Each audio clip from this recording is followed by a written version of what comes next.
4 நாளுக்கு அப்புறம் தான் அவங்களுக்கு தெரிஞ்சிருக்கு இப்படி ஒரு விழா நடக்குதுன்னு. என்ன கேட்குறாங்க?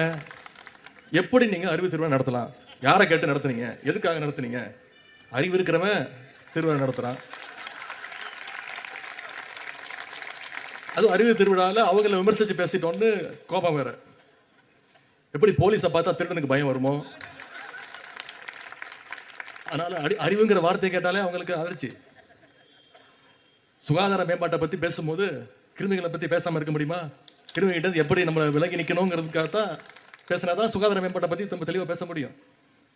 அதுபோலத்தான் அறிவு திருவிழாவில் கொள்கைகளை பற்றி பேசும்போது கொள்கையற்ற கும்பலுடைய ஆபத்தை பற்றி இங்கே பேசியவங்க சில பேர் சுட்டி காட்டியிருக்கிறாங்க. இதையெல்லாம் நம்ம பொருட்படுத்த வேண்டிய அவசியம் இல்லை.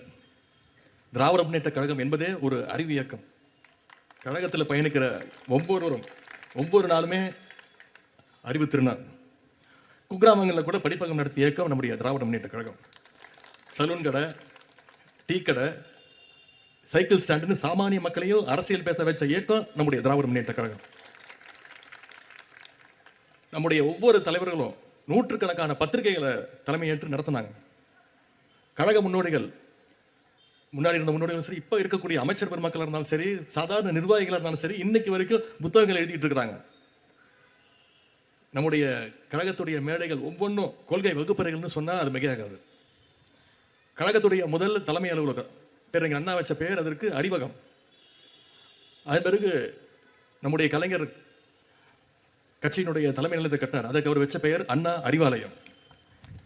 இப்படி அறிவுக்கு முக்கியத்துவம் வந்துட்டு இருக்கிறதுனால தான் இன்னைக்கு திராவிட முன்னேற்ற கழகம் ஒட்டுமொத்த இந்தியாவுக்கும் ஒரு வழிகாட்டியான கழகமாக இயக்கமாக இன்னைக்கு நடைபெற்றுக் கொண்டிருக்கிறது. அதனால தான் அந்த உரிமையில தான் நாம் அறிவு திருவிழாவை நடத்துகிறோம்.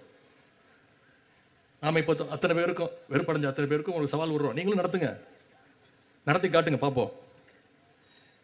ஆகவே அடிமைகளையும் பாசிஸ்டுகளையும் கொள்கையற்ற வெற்று அட்டைகளையும் கண்டு நாம் அச்சப்பட தேவையில்லை, அவங்களுக்கெல்லாம் நம்ம பதில் சொல்ல தேவையில்லை.